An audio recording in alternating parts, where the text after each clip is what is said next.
Good afternoon, dear Vaishnavas, dear guests.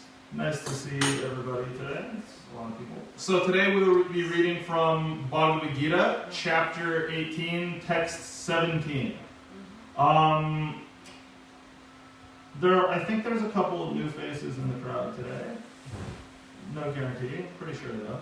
And so, if anyone doesn't know, Bhagavad Gita it's an ancient scripture from India. It's spoken by the Lord himself. It was 5,000 years ago.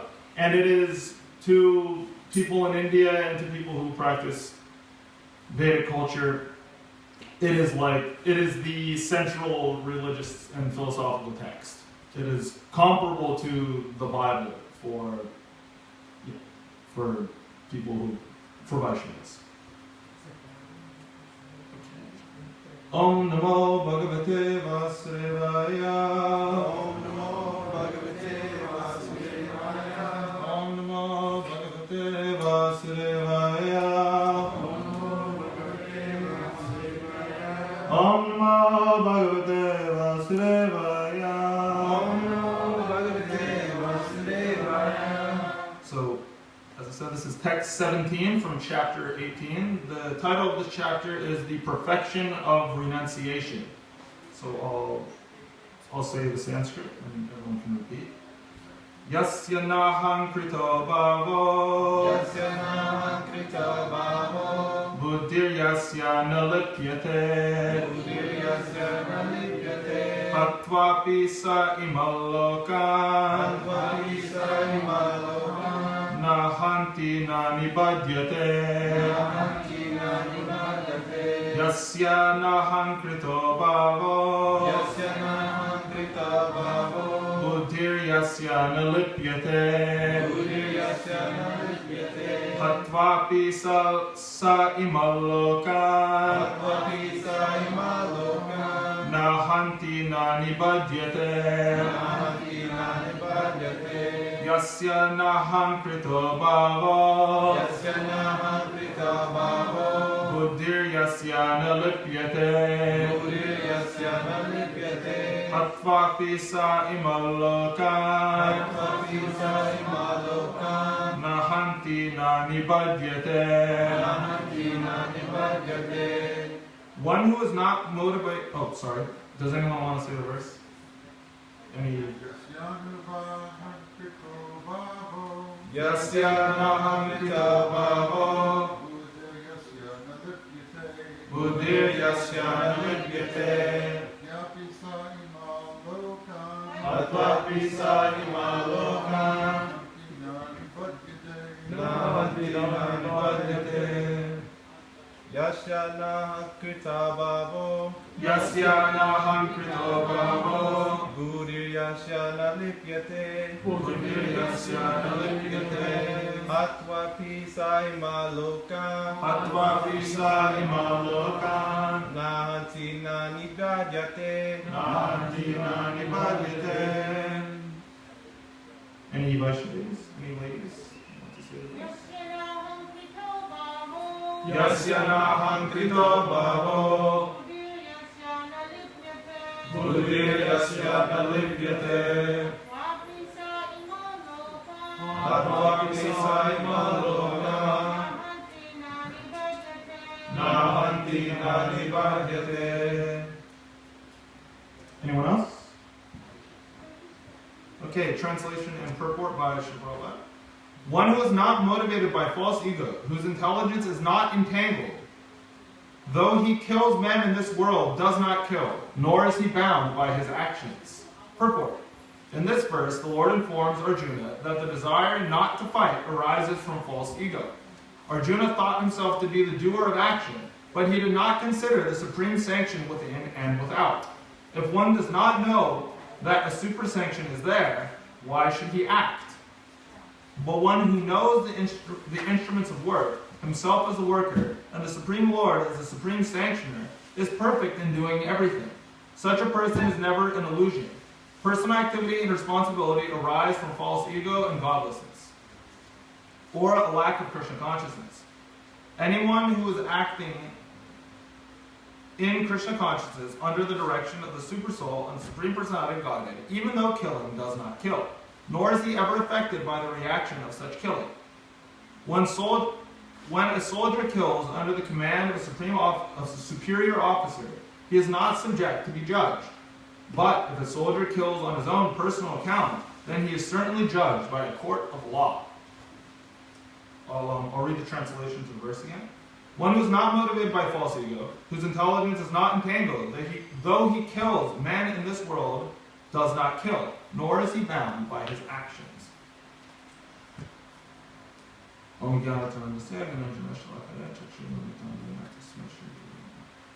So, I decided to pick this verse because that's always a fun part of giving classes, you get to pick a verse. And I decided to pick this verse because I've never spoken on this verse, and I've kind of gotten into, not a rut, but a comfortable place where there's like 6 verses maybe that I can give a class on because I've done it a bunch of times. And then I was like, I'll pick something new that I'm not as familiar with, and then I can think about it. So, but this verse, I think what it does is it raises a lot of questions. Certainly, the verse and the purport, I think, raise a few questions, even moral quandaries, that we can think about. And by thinking about them, sort of the message of the Bhagavad Gita is addressed. This chapter, the 18th chapter, is called The Perfection of Renunciation. Prabhupada speaks about, in the first verse of this chapter, in the purport, he talks about how the second chapter summarizes the Gita in the beginning so that the reader, and more specifically on the battlefield, Arjuna kind of gets the full gamut of spiritual knowledge. And then he starts going through it systematically in the other chapters. And then by the time you get to the 18th chapter, he's pretty much already said everything he has to say, and he's summarizing again. And of course, at the end of the 18th chapter, then you really get the culmination.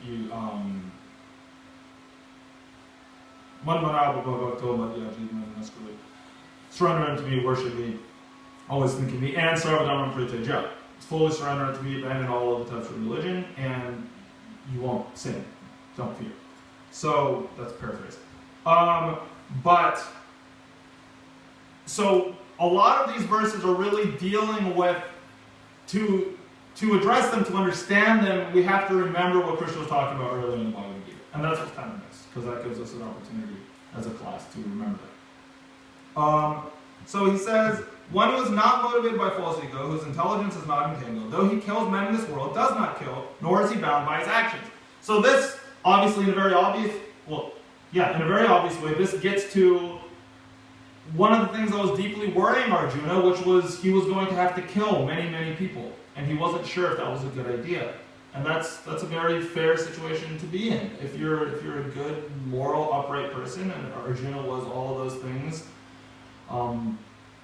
he was exceedingly good in all those areas, then it becomes a personal problem if you are put in a situation where you have to kill people, and certainly where you have to kill people who are dear to you, such as in a situation of war or a fratricidal war that we're seeing in Bhagavad Gita.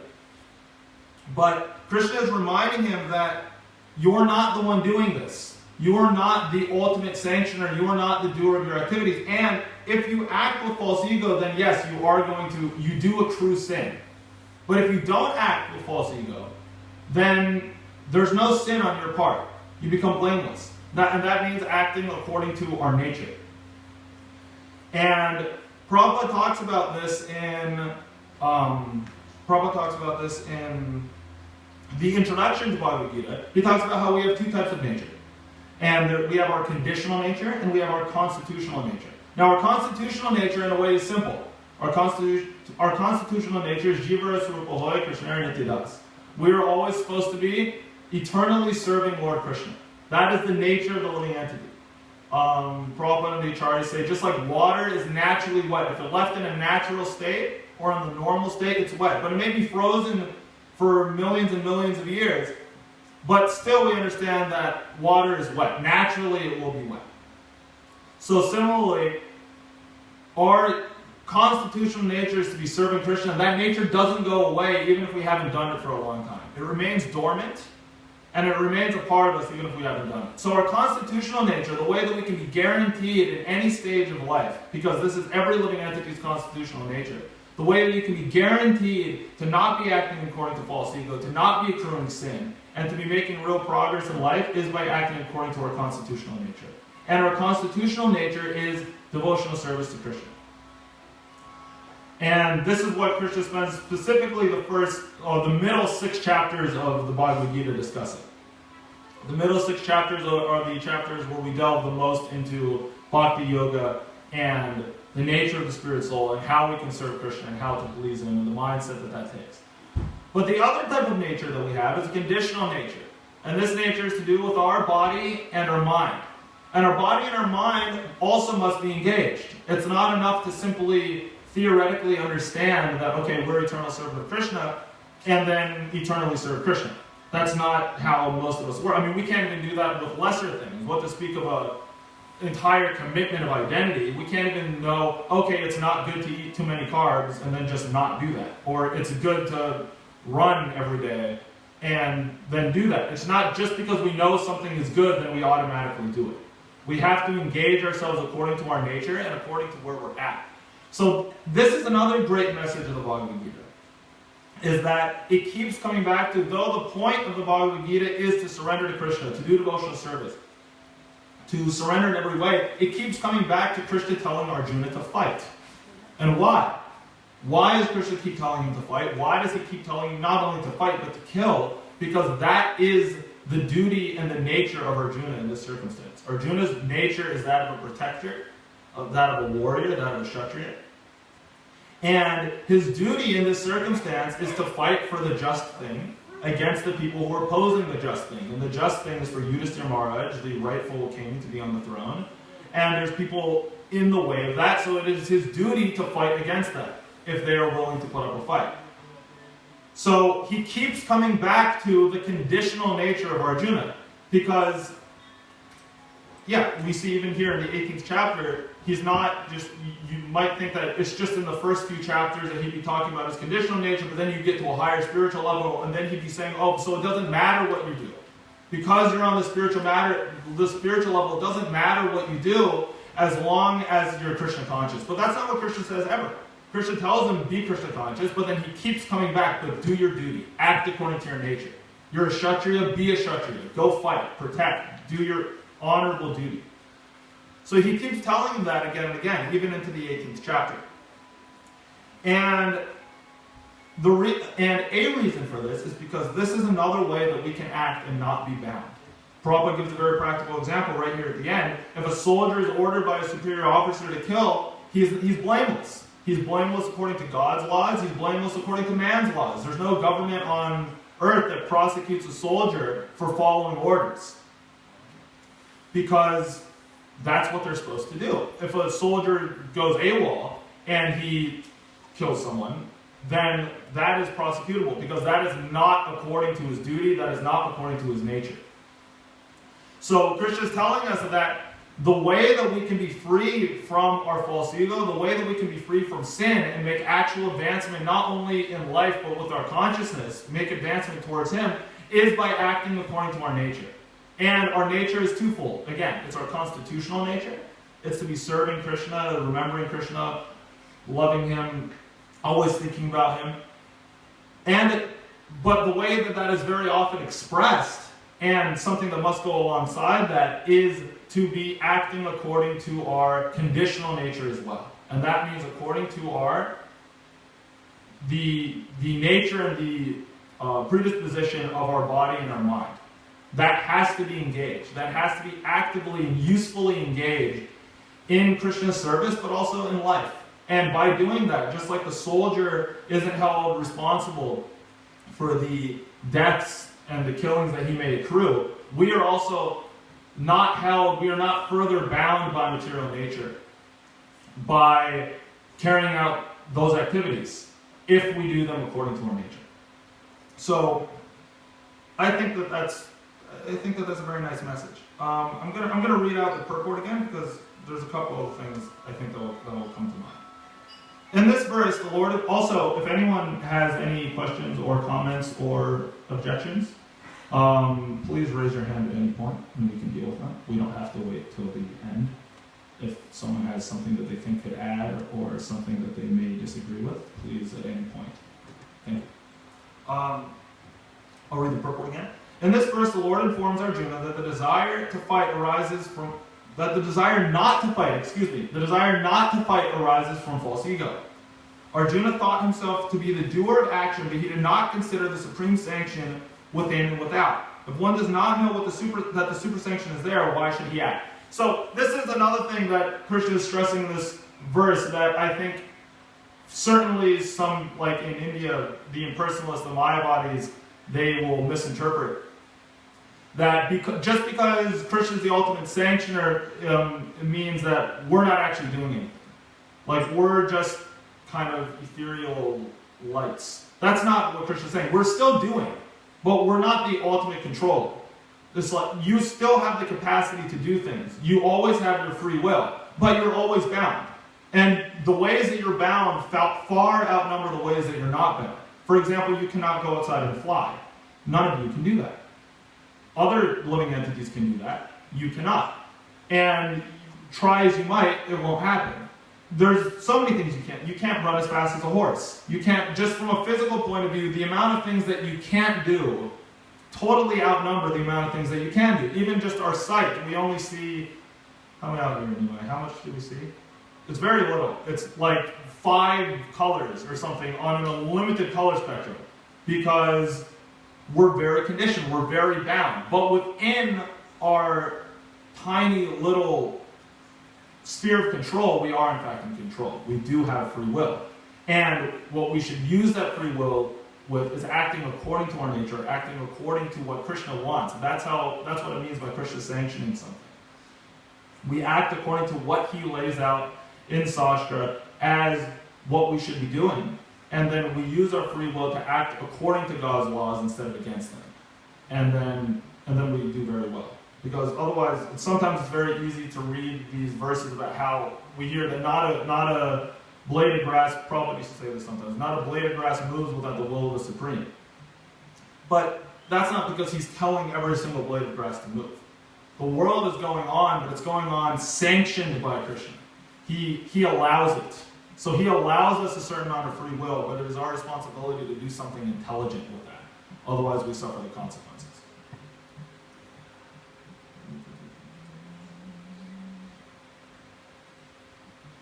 Here's a sentence that I feel like we could all disagree with, at least at its face. And that's always fun, because then we have to figure out why we're wrong and Prabhupada's right. Personal activity and responsibility arise from false ego and godlessness, or a lack of Krishna consciousness. Now, most people would credit personal activity and responsibility as very good things. If someone is very active and looking out for themselves and taking responsibility of their actions, we consider this a very, very good thing. And yet Prabhupada says that this arises from false ego, godlessness, and just a general lack of Krishna consciousness. So, what does that mean? I'm going to venture and answer what that means. I think what that means is, well, you have to see this in the greater context of the verse. We don't want to be universally responsible. Prabhupada says that we ended up in this material world because we wanted to be like Krishna. We were envious of Krishna. And as long as we want to play God, as long as we think we are the controller and enjoyer, which amazingly we all think. A big criticism of people is that they think they're the center of the universe, but literally everyone thinks they're the center of the universe. That's how we're programmed to view life. So it's not so much a criticism as an observation. But our conditioning leads us to actually believe that we're the controller, we're the enjoyer, we're the be-all and end-all. What we do is what counts at the end of the day. And Prabhupada is reminding us that's not true. Prabhupada actually Krishna tells Arjuna at one point in the Bhagavad Gita, all of these, I think during the universal form, he says, all of your enemies, they've already been slain. I've already killed them. They're dead. Now you get to decide if you want to act according to your nature and get the benefit for being the great warrior and act according to your duty, or if you want to step aside out of weakness and cowardice, but if it's just about them dying, they're going to die anyway. So you may as well do the right thing. Right? So my understanding of this, it's about abdicating a personal sense of responsibility and a personal sense of activity for a greater sense of responsibility and a greater sense of activity. That the Lord already has a plan. Krishna has a plan for how things are going to pan out in this world. And sometimes bad things are going to happen and sometimes good things are going to happen. But if we do our duty, if we stay alert and we act properly, then Krishna might use us as an instrument for good things that are supposed to happen. And to stop bad things that are supposed to happen. As he did with Arjuna. Because Arjuna was such a surrendered and qualified person, he used him as the main architect for dethroning a bad and corrupt ruler and enthroning a genuine good monarch. So that's a special thing. And yes, that was kind of it. Those were my major points for this class. I will sum up before I take questions or comments by telling everyone that we all celebrated Christmas, obviously, a couple of days ago, which was very nice. And the whole world celebrated Christmas, but little did they know, they were also celebrating this year Gita Jayanti. That day, according to the lunar calendar, was the day that 5,000 some years ago, Krishna spoke the Bhagavad Gita to Arjuna. That happened just 2 days ago on Christmas. So many devotees around the world, they read through the whole Bhagavad Gita, or they read different parts of the Bhagavad Gita. And yeah, so that's a very nice thing. Okay, that's all I have to say. So if there are any questions or comments, I would happily hear them. Yes, and that's Kurt Rubin. Thinking of Arjuna's life, he went through so much in his life of so many trials and tribulations, and then, like you're speaking of the Bhagavad Gita, we understand how much it was a difficult decision for him whether to kill his loved ones, and then, after surrendering to Krishna and killing them, then at the end of his life, he has to bear losing Krishna leaving the planet, and then all his powers are taken away from him, so to speak. He couldn't even defend against some cowherd. So, how do we really understand Arjuna's plight and his example in our lives? If he's, the individual that we're trying to understand our relationship with Krishna through his relationship with Krishna, how do we understand everything that he went through and apply it to our lives? Thank you, Prabhu. Well, thanks, Prabhu. And I would say that, if anything, those things make it easier to apply to our lives, because our lives often aren't very grandiose. And every once in a while, we get a knockout punch and we feel really good about it, but most of the time we're failing in some way, and we're losing. And we see that even Arjuna, as you pointed out, there were so many trials and tribulations in his life, and it was anticlimactic. It wasn't that there was a battle of Kurukshetra and he lived happily ever after. It was, well, first of all, it's not even that the guilt for the war was assuaged just by the speaking of the Bhagavad Gita. That's why they had to go listen to Bhishma Dev after the war, because they still felt so guilty about what happened. They knew it had to happen, but there's no black and white lines being drawn in the Mahabharata, or very few anyway. Perhaps the one very crystal clear white line is Sarvadharma Prityaja Mavikam Sharanamrita. Just surrender. That's the one thing that you should do. But as far as the morality of the good and bad of how their lives were lived and the situations they were put in, it's, to say the very least, it's complicated. And our lives are like that a lot too. Our lives, we go through times that we wish we didn't. The whole world is going through a time right now that they wish they weren't, which is affecting people in so many ways. And, I know, for example, some people who just got out of school or just got out of college, and they were thinking, this is going to be my year. This is going to be, there's that feeling when you're young and you've just finished something like that now the world is yours for the taking, and then you're going to spend the next 8 months locked up in your house. And that's anticlimactic, that's sad, that's tragic in a way, but that's the way that a lot of our lives are. But what we can learn from Arjuna isn't that be Krishna conscious and you'll always be successful. It's whether you're successful or not, be Krishna conscious, and at the end of your life or throughout your life, that is what's going to save you. So the value of Arjuna's life wasn't as how successful it was from a material point of view.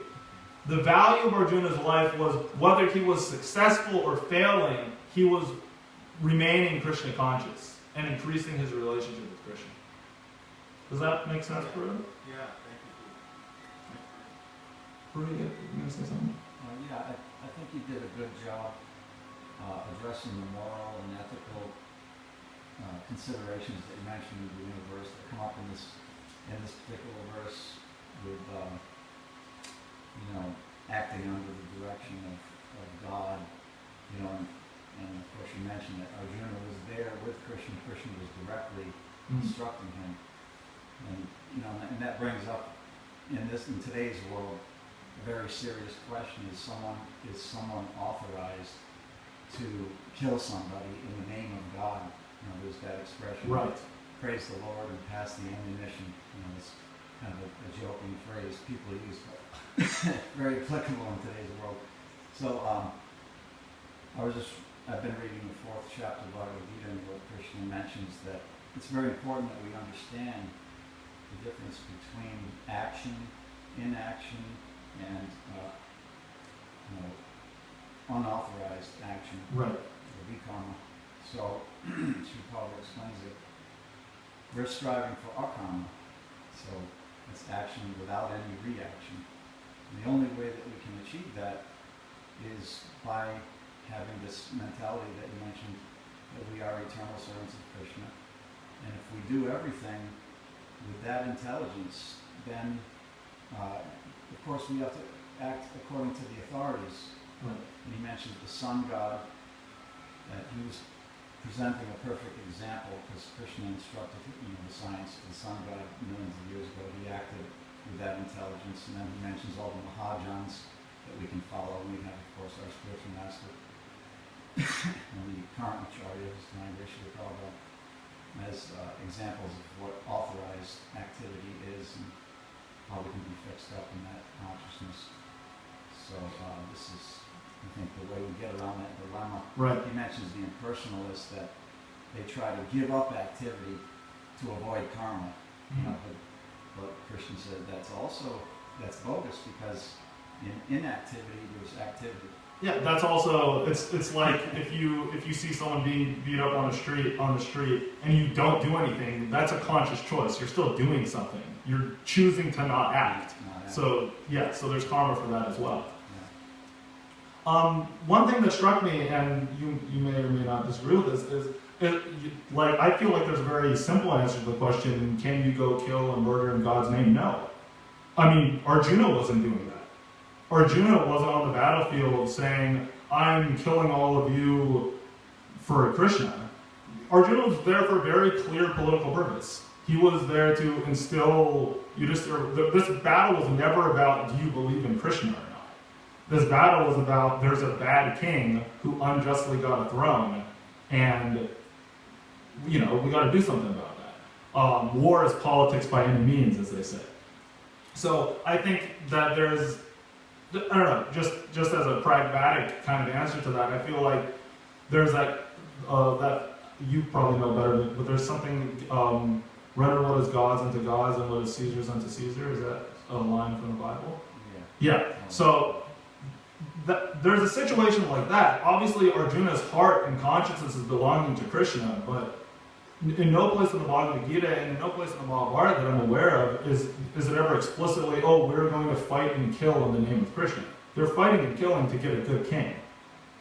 So it's, I don't, from what I know of Vedic culture and certainly philosophical scriptures, don't condone killing in the name of God, so to speak. Yeah.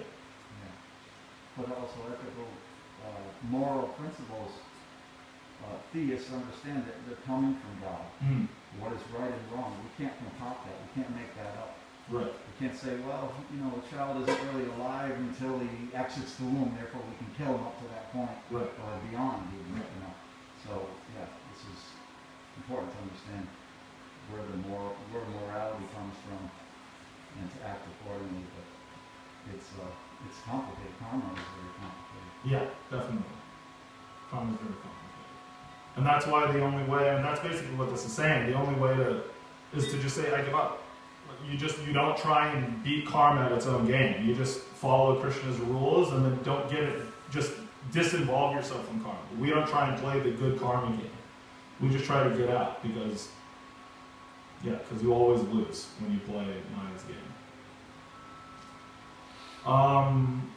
Any further questions or comments? So you were saying how basically working in personal interest is kind of a sign of godlessness, or it's the nature of godlessness. Yes, it says something to that effect. the way this society is, set up, coming up, and you're constantly, taught to work in your personal interest. Right. The moment you go into school, I mean, I think Prabhupada said himself, these schools are slaughterhouses essentially, because essentially they work on the polar opposite to Krishna consciousness, in a whole lot of ways. But so there's a multitude of things that make you work in your personal interest, whether it be, go to school, get a good degree, get a good job, take care of your body, run, work out. There's so many things that we're almost forced to do for our personal interest. Yeah. It's not. So what I'm saying is, how would we perhaps transform personal interest or attach to Krishna consciousness, or attach Krishna to things like that? Right. So, excellent question. And a huge part of the Bhagavad Gita is actually goes towards addressing this. Mm-hmm. And so there's actually a part where somewhere, and I'm going to paraphrase a bit, where Krishna's basically saying, be a pure devotee, full of surrender to me. If you can't do that, then act detached and offer your work unto me. If you can't do that, offer the results unto me. Right? So in Sanskrit, the terms that we use for this are sakama karma yoga. These are all types of karma yoga, which means using our work, using our karma, right? We're all familiar with that term as devotees. Using our karma, what karmis do, just material activity, using that as yoga, as a way to connect to Krishna. So sakama karma yoga means karma yoga that you still have desires, and that's okay. And that's why a huge part of the message of the Bhagavad Gita is that act according to your nature. So broadly, that can be don't do amoral things, right? Don't do immoral things. Don't steal. 10 Commandments is a good place to start when you're looking for morality, right? Mm-hmm. And then the next thing is then what's your specific nature, right? And this is what Varnashram gets into. Where are you in life? Are you young? Then you should be a student. You should be celibate. You should be focusing. Are you getting a bit older? Do you have material desires that you want to engage? Then you should have a family. You should take responsibility. You should do these things, right? So Krishna and the Vedas, they give us ways that, okay, you have this material desire. Here's a way that you can do it in a moral way that won't let you forget about Krishna. And so just do it properly. Basically, if you have a material desire, the first step is do it properly and offer the results to Krishna. So let's say that you really like business. You're very into making money. That's okay. And you want to make a lot of money for yourself, just make sure you don't forget about Krishna. Right? Give some donation to the temple or to some sadhu, like kind of very austere devotee who doesn't have any means of livelihood. Give some donation. Use some of the fruits of your work for something Krishna conscious. And then the next level would be this. So when you're acting without desires, the activity that you're doing might not change, but you understand the whole time that you're doing that activity, you understand first of all that you're doing this to engage your nature. Because we have a nature that should be engaged. So if that nature is making money, then we can be making money and giving it to Krishna. If that nature is, what's it called? Where they do stuff outside and make it look pretty. Stuck in my head. Landscaping, thank you. If your nature's landscaping, you can do that for Krishna. You might still do it for your livelihood, but your primary focus will be doing that for Krishna. If it's teaching, you can try and teach devotee kids instead of, or try and teach people about something Krishna conscious instead of just something completely mundane, right? And then finally, we hope to get to a point not only in our consciousness, but also in our lives. And this is the point of kind of the Varnashram system. You start off young, maybe as a brahmachari, then you get married, and there's this whole family life. But then we're supposed to get out of that where you kind of shut out your more material activities. And also in our consciousness, we're supposed to get to a point where we're actually just engaging in devotional service. Right? So you get older, you're retired from your material life, and you actually just spend your time hearing, chanting, worshiping the Lord. But there's no that's the safe way to do it. Because like you said, we have personal ambition, and personal ambition is encouraged, and not only encouraged, it's necessary in this world. Right? Prabhupada said that this world is no place for a gentleman. One of the verses in Bhagavatam says, Jivo jivasi jivana, which literally means life is subsisting off of life in this world.